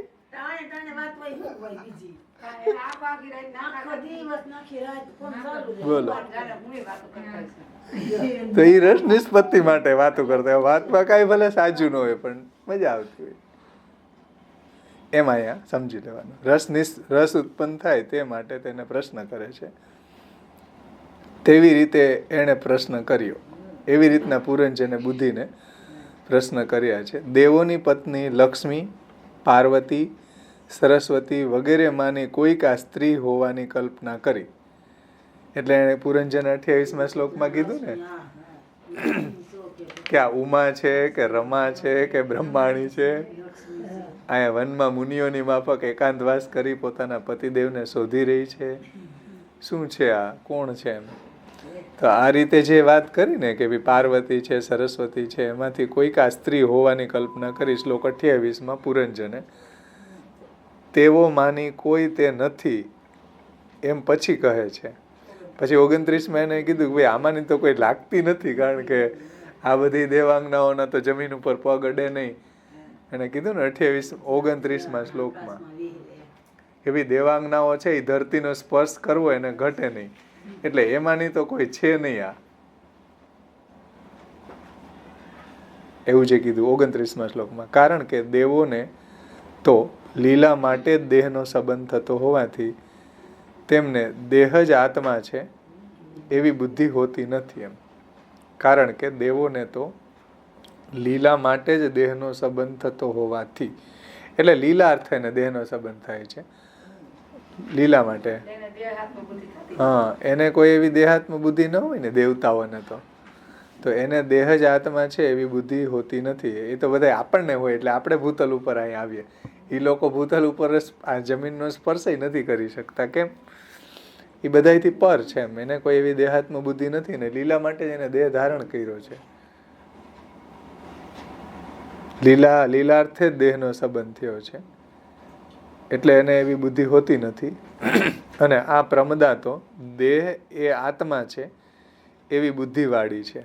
આ પ્રમદા એટલે બુદ્ધિ કેવી છે? દેહાત્મ બુદ્ધિવાળી, દેહને જ આત્મા માની એવી. તેથી આ તેઓ માની કોઈ નથી એવું કહે છે. એટલે કહેવાનું તાત્પર્ય અહીં છે કે તેઓ માની આ કોઈ દેવાંગનાઓ માની કોઈ નથી, કોઈ રમા ઉમા કોઈ નથી. કારણ કે દેહ આત્મબુદ્ધિ છે ને વળી આ તેઓ માની કોઈ નથી એમ કહેવાનું બીજું એ પ્રયોજન છે કે ગુરુની પત્ની વગેરે સંબંધ થઈ ન શકે તેવી સ્ત્રી સાથે સંબંધ કરવાની અયોગ્ય ઈચ્છા કરનારનું પતન જ થાય છે. તેમાં કાંઈ જ સંશય નથી. આત્મામાં આ પૃથ્વીનો વિકાર છે એવી બુદ્ધિ રાખવી તે દેહાત્મમતી છે. આ પ્રમદા ભૂમિના સ્પર્શ એટલે કે સંબંધવાળી હોવાથી શ્લોક 29માં, તેથી દેહાત્મમતીવાળી હોવાથી તે લક્ષ્મી વગેરેમાંની કોઈ નથી એમ કહેલું છે. એટલે બીજું એક પ્રયોજન અહીં બતાવ્યું. પેલું એ બતાવ્યું ને કે ભાઈ જે દેવો છે, દેવાંગનાઓ છે કે એને કોઈ એવી દેહાત્મ બુદ્ધિ હોતી નથી, અને અહીંયા ભૂમિને એના પગ એના ચરણ સ્પર્શ પણ નથી કરતા, એટલે ભૂમિ ઉપર એ નથી આવતા. આ જે પ્રમદા છે, બુદ્ધિ છે, એને દેહાત્મ બુદ્ધિ છે. એક પ્રયોજન આ. પછી બીજું પ્રયોજન એ છે કે બીજું એ પ્રયોજન છે કે ગુરુની પત્ની વગેરે સંબંધ થઈ ન શકે. એટલે ગુરુની પત્ની સાથે સંબંધ ન થાય એમ. તેવી ગુરુની પત્ની વગેરે સંબંધ થઈ ન શકે તેવી સ્ત્રી સાથે સંબંધ કરવાની અયોગ્ય ઈચ્છા કરનારનું પતન થાય છે. તેમાં કોઈ સંશય નથી. આ શાસ્ત્રનો નિયમ છે કે ભાઈ ગુરુની પત્ની હોય એની સાથે કોઈ દિવસ સંબંધ ન થાય, અને જો કરે તો એમાં પતન થાય એમ. અયોગ્ય ઈચ્છા કરનારનું પતન થાય છે. તેમાં કાંઈ જ સંશય નથી.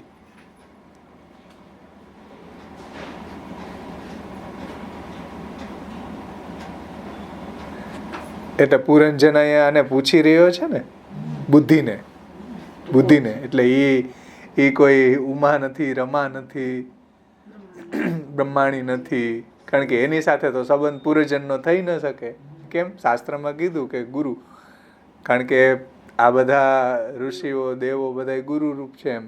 તો એની આ બધી પત્નીઓ હોય કે રમા હોય કે ઉમા હોય કે સરસ્વતી હોય કે બ્રાહ્મણી હોય, તો એની સાથે તો રિલેશન થઈ ન શકે એમ જીવનો, કારણ કે નિષિદ્ધ છે શાસ્ત્રમાં. એટલે આ નથી એમ. એટલે ઉમા રમા કે સરસ્વતી કે બ્રાહ્મણી નથી એમ. આ બીજું પ્રયોજન.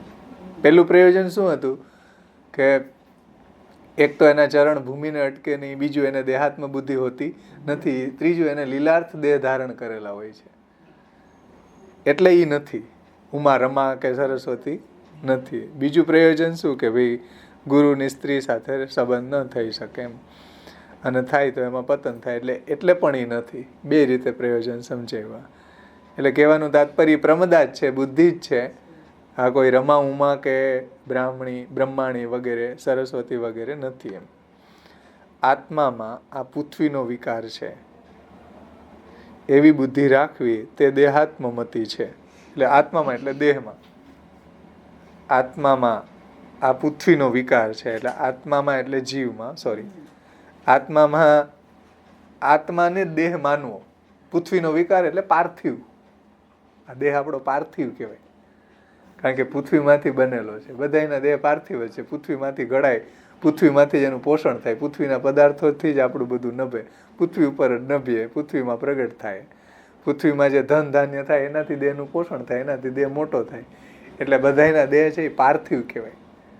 પાર્થિવ એટલે પૃથ્વીમાંથી ઉત્પન્ન થયેલા પાર્થિવ છે. તો આવો જે દેહ છે આ પૃથ્વીનો વિકાર છે. એટલે વિકારનો મતલબ અહીંયા પ્રોડક્ટ, વિકાર એટલે કોઈ ગુજરાતીનો શબ્દ નહીં, પણ વિકાર સંસ્કૃતમાં વિકારનો અર્થ થાય એની પ્રોડક્ટ. એમ દૂધનો વિકાર છે, દૂધનો વિકાર મતલબ આ દૂધની પ્રોડક્ટ છે. જેમ દૂધગર હોય, દૂધની કોઈ બી સામગ્રી હોય એને દૂધનો વિકાર કહેવાય. તો વિકારનો અર્થ થાય એની પ્રોડક્ટ. એમ બીજા કોઈ સેન્સમાં નહીં સમજતા, શાસ્ત્રી શબ્દ છે આ. એટલે આ દેહ છે એ ભૂમિથી બનેલો છે, પાર્થિવ છે. એની અંદર આત્મા બુદ્ધિ રાખવી એ દેહાત્મ બુદ્ધિ કહેવાય. હકીકતમાં દેહ અલગ છે, આત્મા છે એ અલગ છે. આ પ્રમદા ભૂમિના સ્પર્શ એટલે કે સંબંધવાળી હોવાથી, અને આ પ્રમદા એટલે બુદ્ધિ એ કેવી છે? એ તો ભૂમિના સ્પર્શવાળી છે. જુઓ શ્લોક 29 બતાવ્યું. એ ભૂમિના સ્પર્શવાળી છે ને. નહીતર શું થાય? ધરતીનો સ્પર્શ ઘટે નહીં. આને તો ધરતીનો સ્પર્શ ઘટે છે, મતલબ એ ધરતીનો સ્પર્શ કરી શકે છે. એટલે ઉપર કહેલી છે એમાંની કોઈ નથી. તેવી દેહાત્મ મતિવાળી હોવાથી તે લક્ષ્મી વગેરે માની કોઈ નથી એમ કહેલું છે. એટલે તે બુદ્ધિ દેહાત્મ મતિવાળી હોવાથી લક્ષ્મી કે ઉમા કે રમા કે બ્રહ્માણી કે સરસ્વતી આવી કોઈ નથી. શા માટે? કારણ કે દેહાત્મ બુદ્ધિવાળી છે, અધ્યાસવાળી છે. એટલે સમજાણું ને? કેવી રીતના જીવ છે આ દેહમાં ફસાય છે, કેવી રીતના એની અંદર આ બધા અધ્યાસો ઉત્પન્ન થાય, એ બધી વાત અહીંયા શ્રી મહાપ્રભુજીએ સમજાવી. એમ અને લોકમાં આપણે જોઈએ જ છીએ આ જ રીતે બધા દેહાત્મ બુદ્ધિવાળા જોવા મળે. બધાની દેહમાં જ આસક્તિ છે. કોઈને આત્મા ઉદ્ધારની પડી જ નથી. આત્માનું શું થશે એ ખબર નથી પ્રવાહી જીવોને. એટલે એને બંધન નથી લાગતું. જાણે કે ભાઈ આ દેહ આત્મા છે એ દેહથી અલિપ્ત છે, અલગ છે. એનું કલ્યાણ માટે કંઈક કર્મ જ્ઞાન ભક્તિ કઈ શાસ્ત્રી સાધનો કરવા જોઈએ, એવું જ્ઞાન થાય તો આત્મા ઉદ્ધારનું કાર્ય કરે ને. હવે આત્માને ઓળખતા જ ન હોય તો શું કરે? આત્મા દેહાત્મ બુદ્ધિ એક બંધન છે એવું એને લાગતું જ નથી બંધન. તેમાંથી છૂટવાનો પ્રયાસ કરે કોઈ. આ તો દૈવી જીવોને શાસ્ત્ર જ્ઞાનથી, ભગવત કૃપાથી, આચાર્યની કૃપાથી, શાસ્ત્રની કૃપાથી એને એવું થાય કે આ દેહ છે એ અલગ છે, આત્મા છે એ ભગવાનનો અંશ છે, ભગવદ રૂપ છે, ભગવાનમાંથી છૂટો પડ્યો છે, ભગવાન પાસે જવાનું છે. આવું બધું જીવના સ્વરૂપનું જ્ઞાન થાય તો એને કંઈક કલ્યાણનો માર્ગ મળે ને. પણ અત્યારે તમે જુઓ આ સમાજની અંદર કે બધાને અધ્યાસોમાં જ ડૂબેલા છે, દેહાત્મ બુદ્ધિમાં જ રહીચા પૈચા છે બધા. કોઈને એવી પડી જ ક્યાં છે કે હાલો ભક્તિ કરીએ, કે ભગવાનનું નામ લે, કે આમાંથી ઉદ્ધાર થાય, સંસાર છૂટે? કોઈને છે? હા. તો એ અહીંયા સમજાવે છે.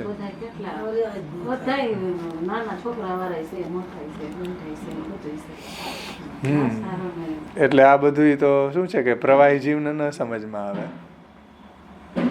તો પછી એક શંકા ઉઠાવે છે કે અહીં લિંગદેહનો અધ્યાસ કહેલો છે કારણ કે તે અધ્યાસ સ્થૂલ દેહ પ્રાપ્ત કરાવનારો છે.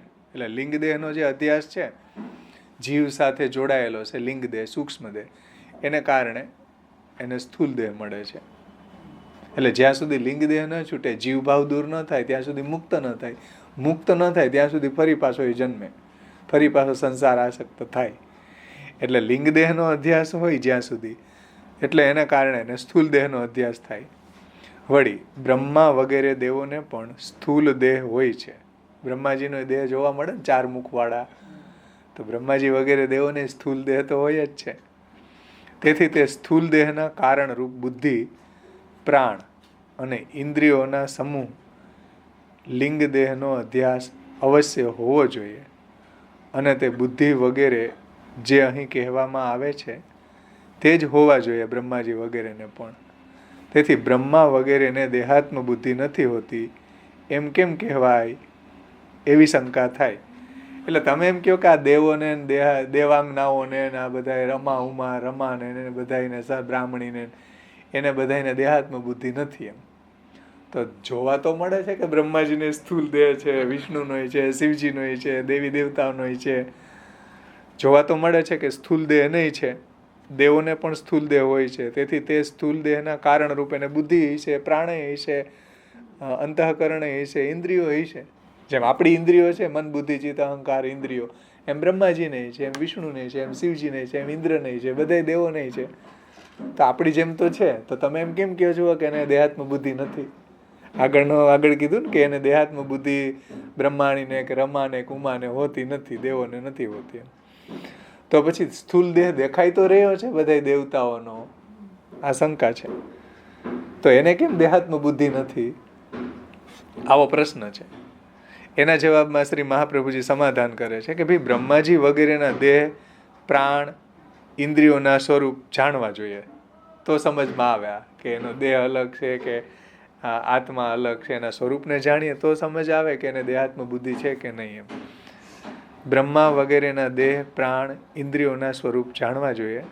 બ્રહ્મા વગેરે દેવો યોગીઓ છે અને જ્ઞાનથી ભરપૂર હોય છે. તેથી જ્ઞાન જેમાં મુખ્ય છે તેવી તેઓની બુદ્ધિ અને ચક્ષુ વગેરે જ્ઞાનેન્દ્રિયો જ્ઞાનમય છે. એની ઇન્દ્રિયો છે આપણા જેવી ભૌતિક નથી, એની ઇન્દ્રિયો જ્ઞાનમય છે દેવતાઓની. એના ચક્ષુ વગેરે જ્ઞાનેન્દ્રિયો એટલે 5 કર્મેન્દ્રિય, 5 જ્ઞાનેન્દ્રિય. તો ચક્ષુ, પછી મુખ, નાક, કાન ને ત્વચા, આ 5 જ્ઞાનેન્દ્રિય છે. તો એ બધી જ્ઞાનેન્દ્રિયો છે એ દેવતાઓની કેવી હોય છે? જ્ઞાનમય હોય છે. અને જેમાં ક્રિયા મુખ્ય હોય છે તેવા પ્રાણ, વાણી વગેરે કર્મેન્દ્રિયો યોગમય હોય છે. એટલે જ્ઞાનેન્દ્રિયો છે એ જ્ઞાનમય હોય છે અને કર્મેન્દ્રિયો છે એ બધી કેવી હોય? હાથ, પગ, મુખ, એ બધી કેવી હોય છે? યોગમય હોય છે.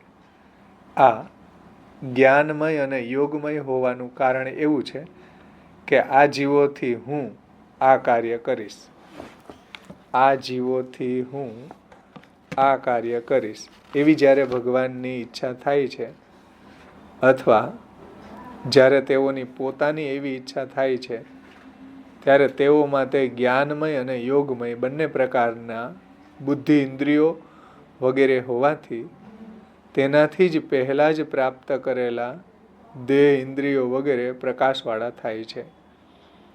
તેથી તેમની બુદ્ધિ ઇન્દ્રિયો વગેરે જ્ઞાનરૂપ અને યોગરૂપ હોવાથી અહંકારથી ઉત્પન્ન થયેલા નથી.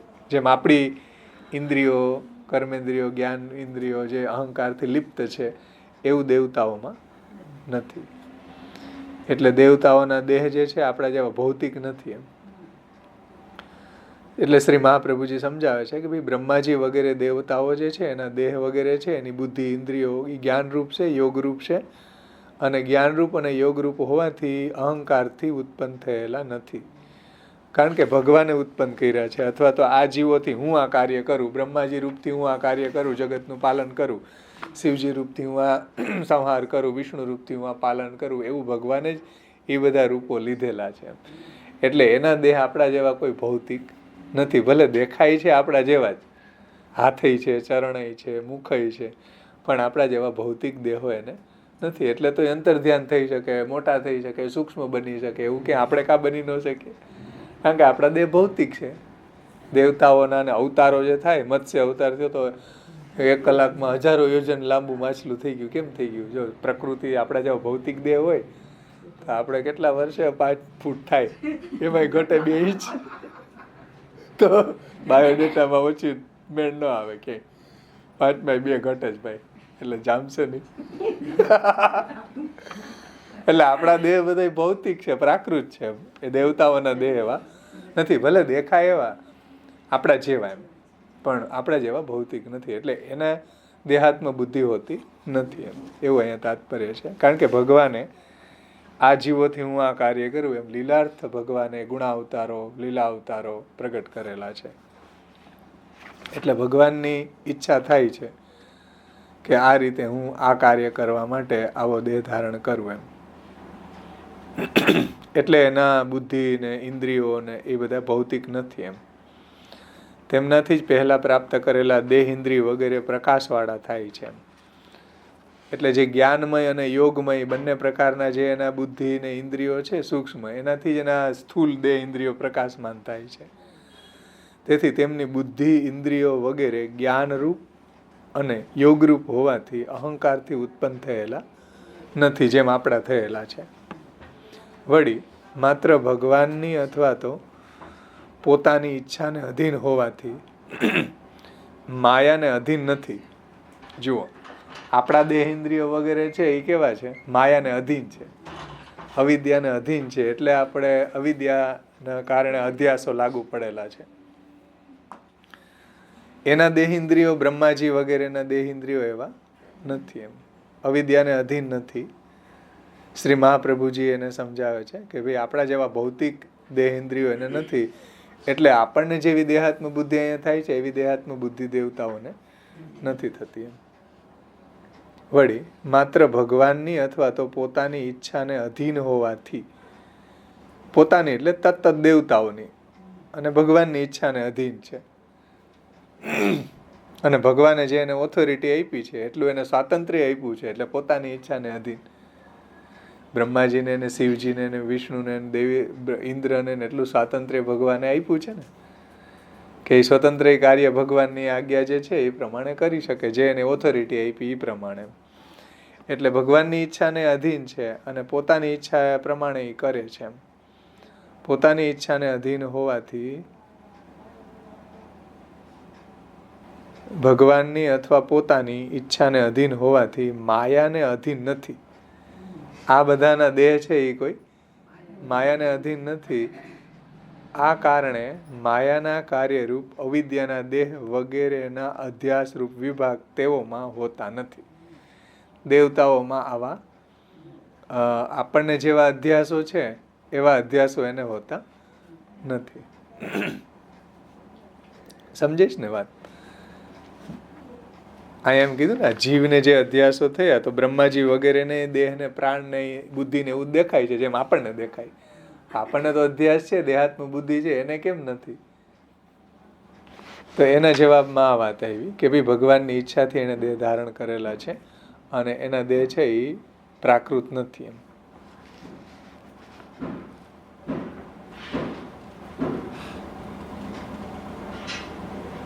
આ કારણે માયાના કાર્યરૂપ, માયાનું કાર્ય શું? અવિદ્યા અને અધ્યાસ. તો માયાના કાર્યરૂપ અવિદ્યાના દેહ વગેરેના અધ્યાસરૂપ વિભાગ એટલે દેહાધ્યાસ, ઇન્દ્રિયાધ્યાસ, પ્રાણાધ્યાસ, અંતઃકરણાધ્યાસ, સ્વરૂપ વિસ્મૃતિ, આવા એની અંદર આવા વિભાગ તેઓ દેવતાઓમાં હોતા નથી. પુરંજન જીવની પ્રમદા એટલે કે બુદ્ધિ તો તેવી નથી, એવી તો નથી ને. લક્ષ્મી નથી, અહીં કીધું ને, ઉમા નથી, રમા નથી, બ્રહ્માણી નથી. તો 29મા શ્લોકમાં આ વાત આવી ને કે પુરંજન યાને કે જીવની પ્રમદા એટલે બુદ્ધિ તો એવી નથી. તું લક્ષ્મી, પાર્વતી કે સરસ્વતી છો વગેરે તેના સંબંધમાં જે કંઈ શંકા થઈ તે તો તે માયા હોવાનું સિદ્ધ કરે છે. સમજો, એ કોઈ આ લક્ષ્મી, ઉમા કે રમા હોતી નથી. પ્રમદા છે એ માયા છે. તેમ ન હોય તો પુરંજન તે પ્રમદા તેમાંની કોઈ એક હોવાનું સિદ્ધ કરત. એટલે જો એ માયા ન હોત તો પુરંજન એને કહેત ને કે ભાઈ તું લક્ષ્મી જ છો કે કોઈ પાર્વતી છો કે સરસ્વતી છો, એવું સિદ્ધ કરત એમ. પણ એમાંની કોઈ હતી નહીં, કારણ કે રૂપમાં તેઓની સમાન હતી. રૂપમાં તો ભલે એ લક્ષ્મી જેવી જ દેખાતી હતી. કીધું ને કે તારું હાથનું કમળ ક્યાં પડી ગયું?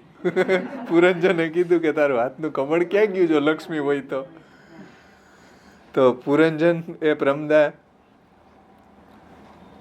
માયા હોવાનું સિદ્ધ કરે છે. તેમ ન હોત તો પુરંજન તે પ્રમદા તેમાંની કોઈ એક હોવાનું સિદ્ધ કરત, કારણ કે રૂપમાં તો એની સમાન જ હતી.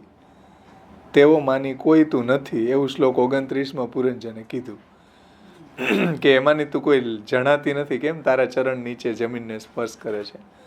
જો ઓલા દેવાંગનાઓ હોય કે આ રમા, ઉમા કે સરસ્વતી હોય, એના ચરણ જમીનને સ્પર્શ ન કરે,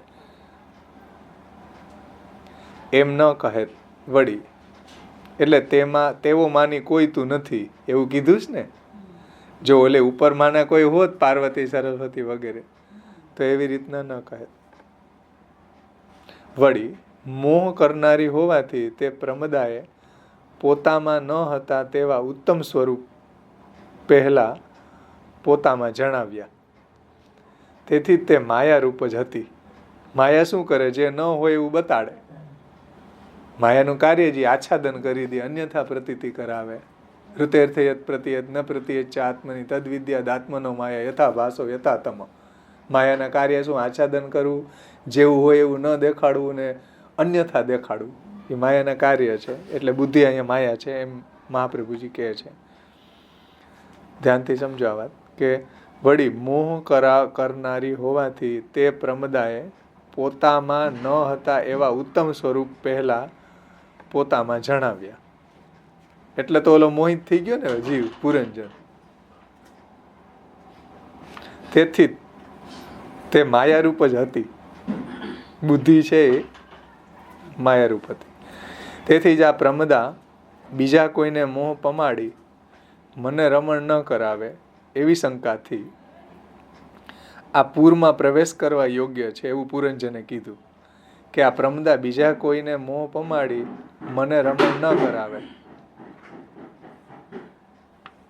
એટલે બીજા કોઈને મોહ પમાડી અને કદાચ પુરંજનને રમણ ન કરાવે તો એવી શંકાથી અહીં કીધું કે પૂરમાં પ્રવેશ કરવા યોગ્ય છે. જો 29મા શ્લોકમાં કીધું ને.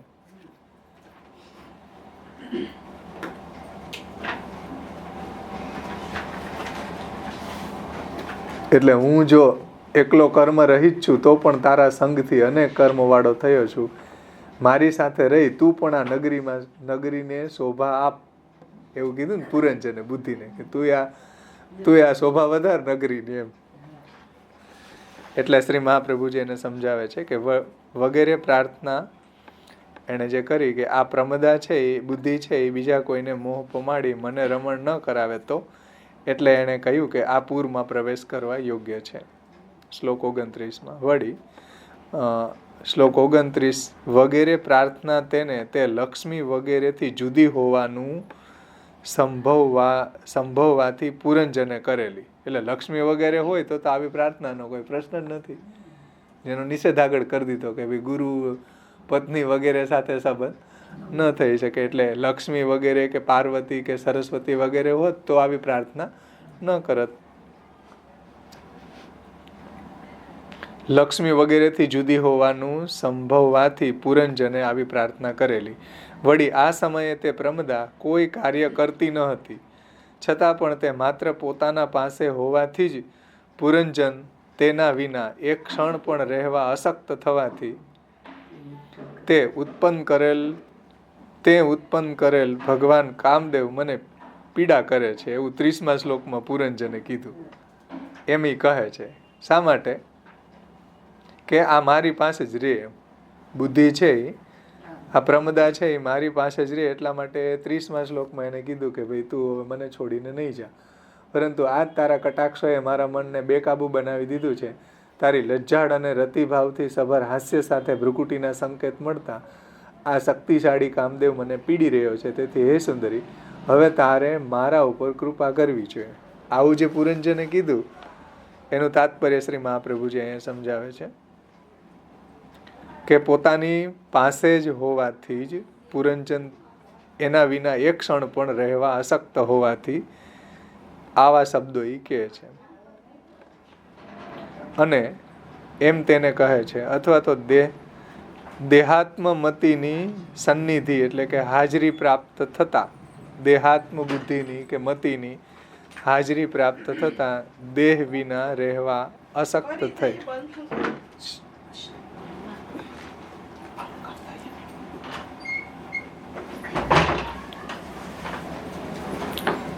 અથવા બીજો અર્થ શ્રી મહાપ્રભુજી કરે છે દેહાત્મમતિની એટલે દેહાત્મ બુદ્ધિની સન્નિધિ એટલે કે હાજરી પ્રાપ્ત થતા દેહ વિના રહેવા અશક્ત થઈ તેણે તેમ કહ્યું.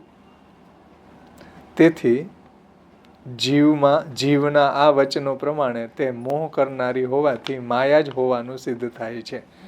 એટલે જીવના આ જે વચનો છે કે તારા વિના હું રહી જ નથી શકું એમ વગેરે જે વચનો પુરંજને કીધા એનાથી શું સિદ્ધ થાય છે કે જે પ્રમદા છે એ કોણ છે? માયા જ છે, બુદ્ધિ જ છે. એ મોહ કરનારી હોવાથી માયા જ હોવાનું સિદ્ધ થાય છે. અને એ જ જીવને મોહ પમાડે છે. જીવ એના ભેગો રહીને દેહાત્મ બુદ્ધિમાં ફસાઈ જાય, એમાં જ એના જિંદગી આખી ચાલી જાય, ક્યારે એને એમાંથી નીકળવાનું મન જ ન થાય. તો આ રીતે અહીંયા 30 શ્લોક સુધીનું મહાપ્રભુજી એનું તાત્પર્ય સમજાવ્યું આપણને.